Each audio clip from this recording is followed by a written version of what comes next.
brothers and sisters who are assembled here, I'm extremely sorry. I was told about 1 hour before to attend this meeting. Campaigning in hot sun in Medak, 45 degree from there I was running. I'm very sorry that you are waiting for a long time. I hope you all had your lunch. Yes. Pleasure waiting for you. All the three in charges for our social media, be it the overall social media, be it the information technology area, be it the database management. Bharat Garu, Prakash Garu, and Sreeram Garu, all three are here, ably guiding us. So we are coming to the fag end of the campaigning. So we are at 7. So we have 8, 9, 10, 11, and possibly 12 is a silence period, and 13 we are going for elections. And Telangana is in a very interesting phase of its growth journey. 2019, Bharatiya Janata Party reached about 4 seats, touched about 20% vote share. We made a very strong attempt to power last time, and we increased our MLA seats. We proved that this party has arrived in Telangana. Now this 2024 Parliament election, since I have travelled in Telangana from yesterday, I am extremely confident that all 17 seats are looking good for us. We have penetrated very deep into all areas of Telangana. Yesterday I was in Nagar Kurnool, I was in Karim Nagar, today Medak, then evening we are in the urban area, tomorrow also we are traveling. Why this has happened? Because once people get that confidence, no, BJP is an alternate to this party, then one set of people will come. In subsequent elections, when we are able to prove we have leaders who can contest elections and win, then next set of people will come. So that is why Telangana is a very interesting model from 2019 in the assembly election that happened recently and 2024. First we proved that we are alternate. Next we proved that we have leaders who can contest elections and win. Now all the 17 of our leaders who are standing in as candidates, they are very credible, winnable. And people have won previously, people were MP in different parties previously, and people are big leaders in BJP parties, and some people are secretary leaders in BJP. That is why this election is a very interesting election for South India and Telangana, about how the other parts of Southern India, Tamil Nadu, Kerala, for everybody now Telangana is going one step ahead in terms of getting the combination right. That is why all of you, the next 5 days, the kind of work that you do in the ground, that is going to stand between the winning margin and winning all the 17 seats. That is why your role is very important. I was told all of you have come from 4 parliamentary constituencies, some of your party, Karyakartas, many of your volunteers. Instead of giving an elaborate speech, I would only touch 4 points which I believe as a Karyakarta we should focus in the next 5 days. Now Congress is so desperate. I am watching all the Congress leader speeches for the last 10 days at least. They are so desperate now. The only thing they are talking again and again and again is, oh, if BJP comes to power with 400, there is a danger to Indian constitution. This is the only thing every Congress leader is talking. I believe it is important people are sitting here who sets truth narratives in social media, that you got to take this subject and drill down on this over the next 5 days in your social media. Put a video, put a message, put a tweet, put an Instagram reel. So I would like to share a couple of things. Now there is one party in our country, this is the first topic I am taking. Danger to the Indian constitution. If there is one party in our country who has created maximum damage to the Indian constitution, and the party that is more dangerous to the Indian constitution, it is Congress party. I will tell you an interesting story.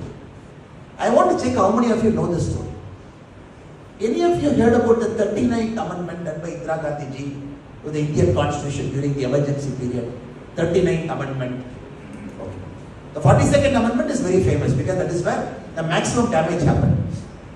39th amendment alone, I want to talk before you. 1975 June, the Allahabad High Court gives a judgment disqualifying Indira Gandhi ji for corrupt electoral practice. 1975 June. It gets appealed, it goes to Supreme Court.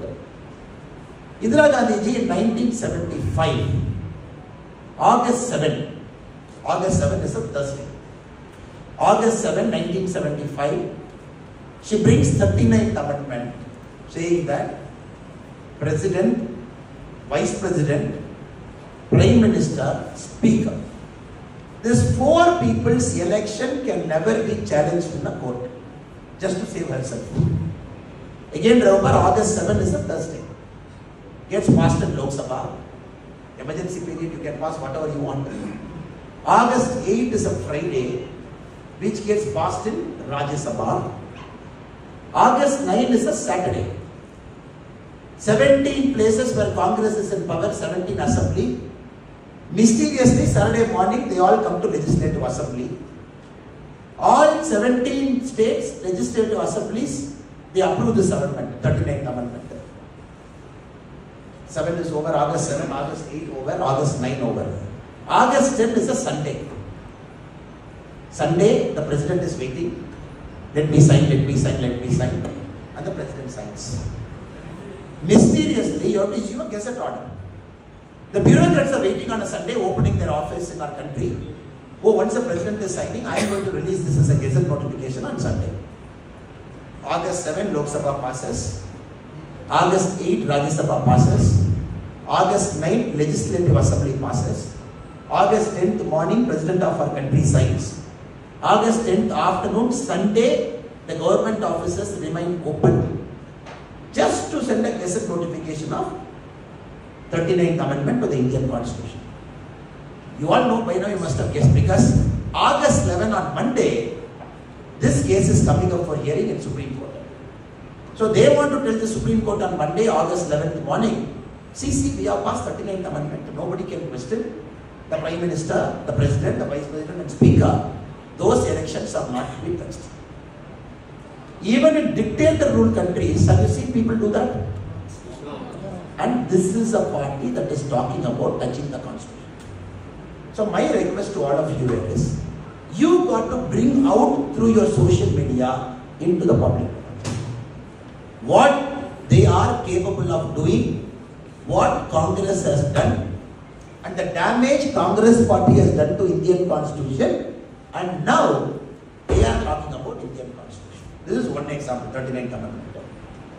If there is one political party, one Prime Minister who has used Article 356 maximum number of times, Indira Gandhi ji 51 times, Congress 91 times. From 1952 it is used only more than 100 times. Congress party alone 91 times, Indira Gandhi ji alone 51 times. Just like that, you can remove any chief minister, dismiss any government you want, you put some puppet, you run, put presidential form of government, 6 months you run, you change the political structure, dismiss the leader, create a new leader. Sanjay Gandhi ji doesn't like, remove. Indira Gandhi ji doesn't like, remove. And these people, they are talking about Constitution. So my request to you over the next 4 or 5 days is, argue our case very forcefully. Why BJP is the only party which has protected and preserved the sanctity of Indian Constitution at multiple times. Emergency, wherever our Karyakartas, Jansak Karyakartas, underground, in jail, getting arrested, just because you are protecting the Constitution. Nehruji, what is the first amendment to the Indian Constitution? It is a reservation policy, which Nehruji was not agreeing. The first amendment that happened itself is about reservation policy, which they did not agree. Mandal Commission report, they did not want. They did not want to give reservation to OBCs. They said opening a Mandal Commission is like opening up a can of worms. So everything they did at different points of time. Now they know they are losing badly. They are going to get less than 50 seats. And this is going to be the Congress party's worst election in its history. Now they have taken up this constitution on. So I request all the friends who are here to argue our case with evidence, with history, with what Congress has done to Indian Constitution at different points of time. Now second. The second topic I thought we should focus more in the next 4 or 5 days. Because people know Congress is no good. They have seen their power. Revanth Reddy is such a liar. If there is one person who lies more than Revanth Reddy, if there is one guy who will lie more than Revanth Reddy Garu, it is Rahul Gandhi ji. If there is one guy who will lie more than Rahul Gandhi ji in the parliament, it is P. Chidambaram. If you look at these 3 people, one guy as finance minister has destroyed India's economy just by lying. He wants to reduce petrol price, but he wants to issue oil bond. That oil bond will get redeemed till 2026. You and me will keep paying what he issued in 2011. He is another master, manipulator of economics. Then Rahul Gandhi is such a master, he will say, oh, aap fail hoga, please check who sent the questions paper. This is a new economic theory we are hearing in the world. Nobody has given this kind of theory. Now Revanth Reddy Garu is trying to compete with them to say, I can also lie more. Couple of months back he says, Modi ji mera bada bhai hai. All of us were like, immediately we were like, you see, our chief minister has finally understood who Modi ji is. He didn't stop there, he went one step further. Gujarat model of development should happen in Telangana. He didn't stop there, he went one step further. He said, our river, the Hyderabad, the river that we have, Sree river that we have, I want to develop it like Sabarmati. He didn't stop there. He went one step further. He said, if Modi ji government doesn't discriminate for Telangana, I've never seen a CM Modi ji discriminating. Then only I know this guy is finished. I was watching this in TV. I know in Congress somebody is speaking from heart. They are going to finish this fellow in a matter of months. Then you know that night what would have happened? The Gandhi Parivar would have called, Hare Baba, 6 people competing for chief minister post. Since you are late Reddy Garu, we gave you the post because you will collect Hafta and give it to Gandhi Parivar faithful. It is not that you are ignorant. Sorry if I generally speak like this. This is my politics. I always believe in direct attack politics. I don't believe in this backroom door kind of politics. They must have told him, since 6 people are competing in Hyderabad, we gave you the chief minister's role only because you will collect properly and give money to us. Because you have a history of blackmail, threatening, Reddy Garu, doing everything. And not only you are faithful to different party leaders, you are bribing MLC election. All history you have done. No politician in India went to jail just for getting arrested for paying money for an MLC election. You only do that work, don't get into this pricing work and all. Mostly Gandhi Parivar must have called Revanth Reddy Garu and told this. Next day, Utta ho gaya. Then he brought one donkey sick. Carrying this in his head. Generally, in our Tamil Nadu, in our rural areas, we see when somebody tells lie. In Tamil, we say, Karumulli Sempulli Kutti Kadada Mala Ukkaravaki.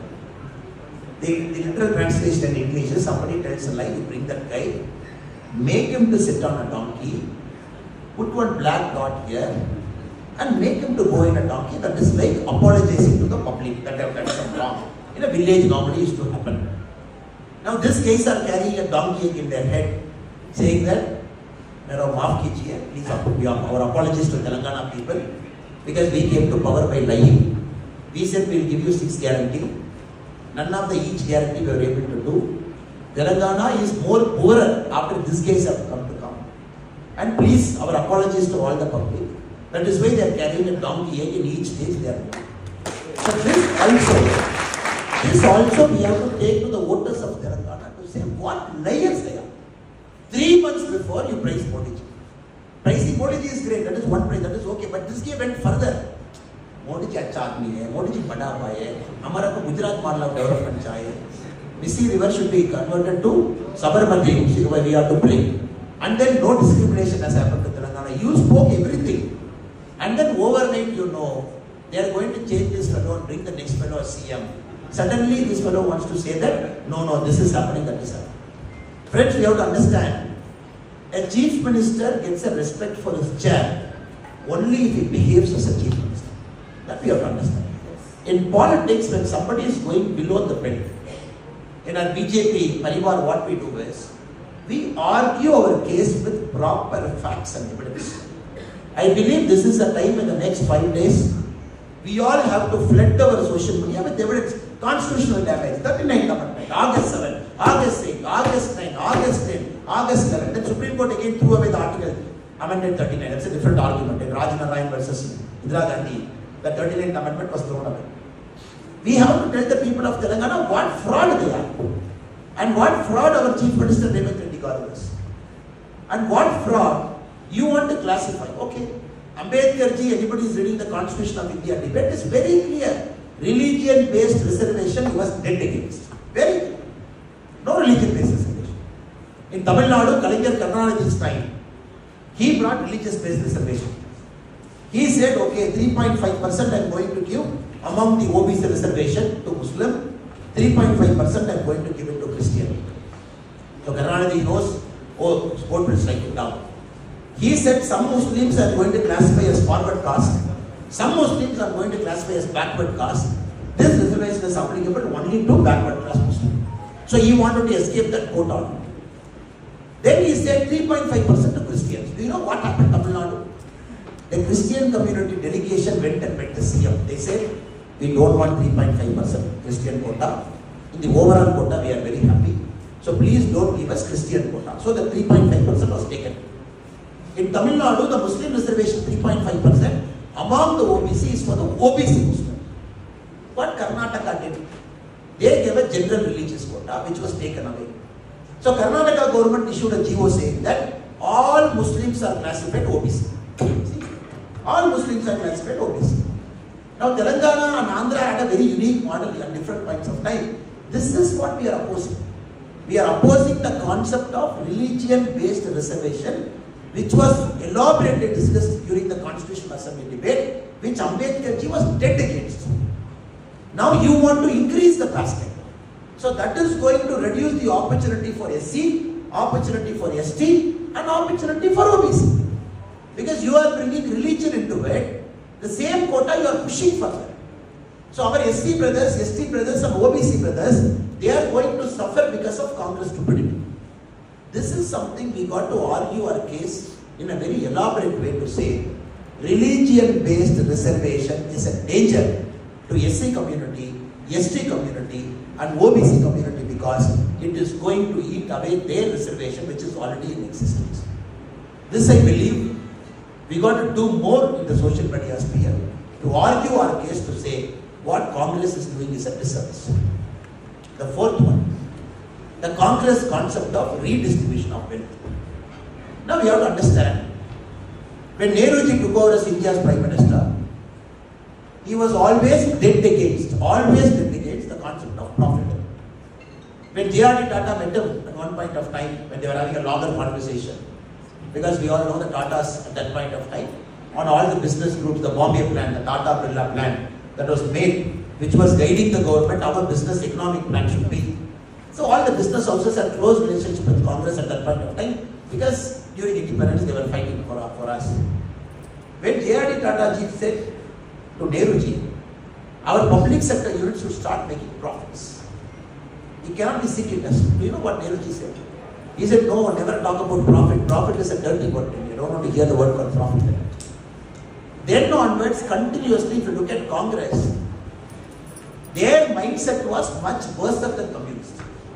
Much worse than communist. Redistribution, allocation of resource. They said only these companies can produce this many goods, that too in this quantity. And you can only sell this much at this price. License Raj system, which they kept. 1991, without a choice, India had to be open.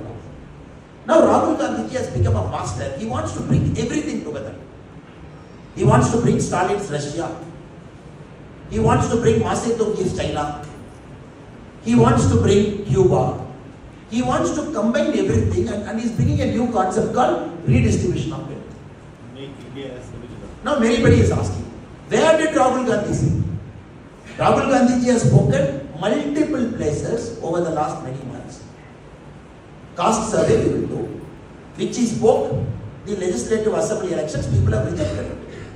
Now he knows, okay, people will reject. He wants to go one step further to say, we will do a caste survey, on top of it we will do a financial survey, which he calls X-ray. In this financial survey, everybody in our country has to declare how much wealth you are having. Property, money, bank account, gold you own, any cars, movable, immovable asset you give. Then Rahul Gandhi and his team will analyze, okay, who's having 2%, who's having 8%, who's having 10%. And Rahul Gandhi ji goes one step further, he says, India का आस्ती किसका पास है? कौन वर्गा के पास है? Uses this Hindi word. He says वर्गा He says whose hand it is. Then they want to match this to each caste to say who's owning what. And then they want to go for redistribution. Now this is something even communist, hardcore communist countries will not even think on those lines. Now what has happened? The urban Naxal mindset has got into Congress economic policy making. Everybody is sitting there. You have seen the Bharat Jodo Yatra, who's walking with Rahul Gandhi ji. What kind of fancy advices? Now they want to do this fancy economic survey, doing an X-ray of the Indian population, and then he wants to do it. If we are not opposing it, then we are not doing our politics right. We are opposing this tooth and nail because people of India should know what devious design Congress is trying to bring. That is why the Honorable Prime Minister is going very, very hard on the Congress evil design. Now people like Sam Petrodachi, they have gone one step further. He says, even in America, only 6 states have inheritance tax. Sam Petrodachi says, all American states are having inheritance tax, 55%. Now each of the Congress candidate, or North Delhi Congress candidate, somebody is asking him, do you agree with inheritance tax? He says, yes, I agree. Then they say, why do you want to agree? We all go to America, we study, we get their degree. Since you get degree from America, why not inheritance tax from America also? That also we will bring. So this kind of fellows are Congress candidates. Not only are the Congress leaders behaving like this, even the Congress cadres and leaders are also behaving like that. This, I believe, is the fourth point which you got to take up in the social media in a big way, so that the voters of Telangana, they can make their choice very, very clear. Brothers and sisters who are assembled here, since the time is already late for you, I am only sticking to these 4 subjects which should be a point of debate, which should be a matter of discussion in the next 4 days in Telangana parliamentary elections. The first one I thought is the damage to the constitution, what Congress has done and what Congress intended to do. The second is the concept of reservation, the religion-based reservation, how it is disadvantageous to the SC/ST brothers and OBC brothers and sisters. The third one, I believe, is the local politics of Congress with respect to guarantees, lies, the nature of Chief Minister's functioning, and what he has spoken over the last many minutes. The fourth one, I believe, we have to talk about the Congress BVR and six-system plan of the economic redistribution of wealth and what they intend to do. If you can take up this 4th topic, make small cuts, not small videos, small reels. 39th Amendment, you go Google it, everything data is there. Everything is there. Make a small video of 2 minutes. 42nd Amendment, everything is there. How much damage they have done to the Indian Constitution. Article 356, damaging, removing. Make a chota sa 2-minute, 3-minute video. Congress ka mindset kya hai? Just post it. Or you write the story about Thursday, Friday, Saturday, Sunday, President signing on Sunday morning, then Sunday afternoon, central government offices getting open, the printing press get open on Sunday afternoon, so that the printing press has to publish the Gazette notification, because 11th Monday Supreme Court hearing is at 10 o'clock. Put it. In terms of OBC, SC and ST, just argue Tamil Nadu mein kya hoga, Karnataka, everybody is in India, you want to understand, DMK is in India. All the people who do this nonsense are part of India Alliance. Just take it up. Tamil Nadu kya hoga, Karnataka kya hoga, Telangana, Andhra kya hoga. What is their mindset? What they intend to do? With respect to Revanth Reddy, God, take his video. What he spoke in the stage, one part. What is he speaking now? Another part. 2-minute video. So the people clearly know these guys are frauds. They can speak just like that what they want in their mouth. And only these 4 things I believe we should do in the next 4 5 years. Because the voters are very clear. Telangana voters are very clear to make a choice to BJP. And of course, Modi's greatness, everybody knows about Modi. I'm not adding that to it. Modi's work, Modi's commitment, work ethic, hard work, perseverance, his monk-like attitude, his sankalp, what we have achieved over the last 10 years. You have data 9 lakh crore, more than 9 lakh crore worth of projects have come to Telangana. That is additional, sir. Everything you have, which you have argued over the last many months, that also should come. So this, I believe, has to happen in the next 4-5 days in the social media, because we have to take it. Every single voter should have seen our goal is what? Malkajgiri parliamentary constituency, Chevula parliamentary constituency, Secunderabad parliamentary constituency, Hyderabad parliamentary constituency. Correct, sir? Yeah. 4 parliamentary constituencies we are here. Our goal is to make sure Anybody having a cell phone in this 4 Parliament controversy should have seen these 4 videos in the next 4 days. That is our